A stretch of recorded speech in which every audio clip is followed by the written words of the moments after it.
आत्ता जस्ट पावसाळा आणि पावसाळ्याचे दिवस चालू झालेत आणि या पावसाळ्याच्या सीझनमध्ये कॉमनली एक वनस्पती प्रत्येक ठिकाणी म्हणजे रोडच्या बाजूला असेल, माळ रानावर असेल किंवा तलावाच्या ठिकाणी तुम्हाला बघायला मिळेल. तिला आयुर्वेदामध्ये चक्रमर्द असं म्हणतात आणि मराठीमध्ये टर्टा.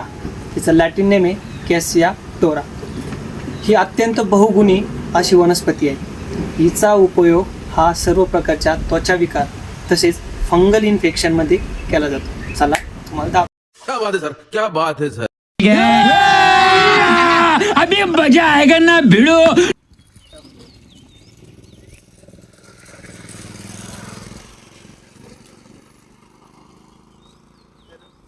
मित्रांनो, ही ती वनस्पती आहे.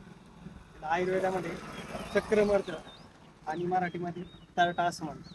सर्व प्रकारच्या त्वचाविकारामध्ये या वनस्पतीचा उपयोग केला जातो. जसं की फंगल इन्फेक्शन असेल, गजकर्ण असेल, गद्रू असेल, कंडू असेल, या सर्वांमध्ये हिचा उपयोग होतो. गावाकडे हिचा समावेश रानभाज्यांमध्ये केलेला असतो. ज्यावेळेस आपण हिच्या कवळ्या पानाची भाजी बनवून खातो तेव्हा त्वचाविकार होत नाही आणि जे पण काही पोटाचे आजार आहे ते होत नाही. दुसरं म्हणजे या वनस्पतीला शेंगा असतात, तर त्या शेंगांमध्ये बीज असतात. त्या बीजांचा उपयोग आपण लेप बनवण्यासाठी, तर हे शेंगामध्ये हिचे बीज असतात.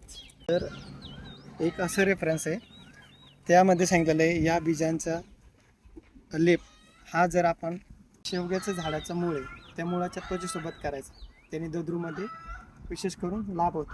तर अशी अत्यंत बहुगुणी वनस्पती आणि सर्व प्रकारच्या त्वचाविकार आणि फंगल इन्फेक्शनमध्ये रामबाण उपाय. धन्यवाद.